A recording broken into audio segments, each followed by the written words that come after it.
Hello and welcome.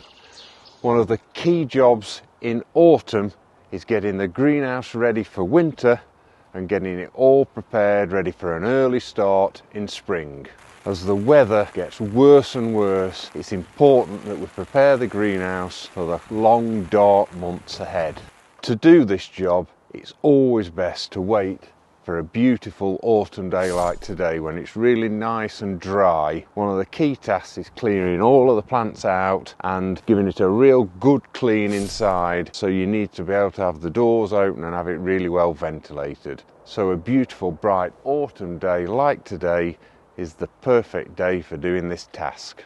So one of the first jobs I do is I check that none of the roof glass has slipped, and I make sure that all the fixings are still intact, because after last winter and all summer and the winds and everything else, you just need to make sure that all the glass is still in place, and if not, push it back into position and tighten any screws or look at any of your glazing clips, depending on what sort of greenhouse model you've got. The next task I always do is I give the gutters a real good clean, make sure that there's no leaves in there, nothing blocking the downpipe spouts, to make sure that the water can flow through the gutters and down the downpipes. So this year we've had a bumper crop of both cucumbers and tomatoes from the greenhouse, but the plants have all gone over now and it's time to clear them out to stop any disease or mildew or anything like that harbouring and staying in the greenhouse over winter. I always clear the greenhouse out completely. I take everything out, the staging, the shelving and everything, and all of the plants, so I can give it a real good clean. I always clean the glass both inside and outside and make a real good job of cleaning the glass, because at this time of year getting the maximum amount of light into the greenhouse is very important, especially if you're trying to grow any winter crops. I can't recommend one of these extended poles highly enough.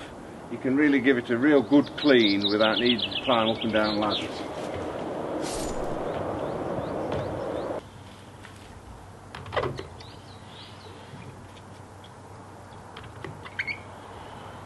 While I'm doing the cleaning of the glass, I also scrub down all the internal framework and all of the staging and shelving. I give it a real good scrub with a hard brush, and that's to make sure that there's no pests or diseases sitting in all the nooks and crannies in the greenhouse.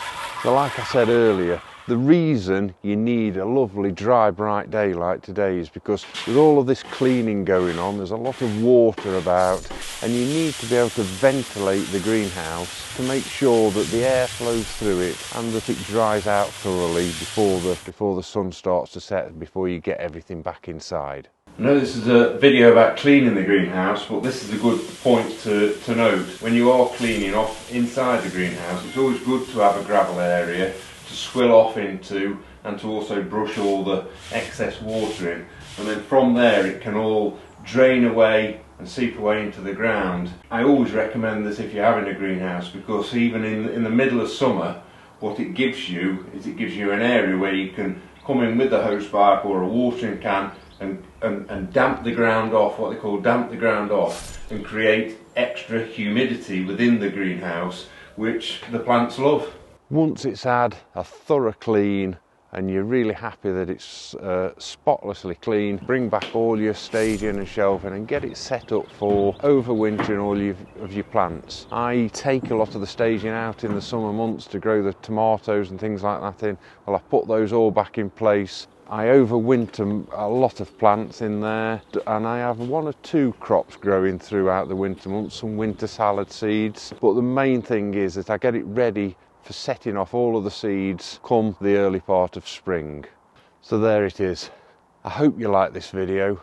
If you did, please give me a like on the thumbs up button below, and if you like this kind of content and you'd like to see more, then it really helps me if you subscribe to my channel. I'd really appreciate that.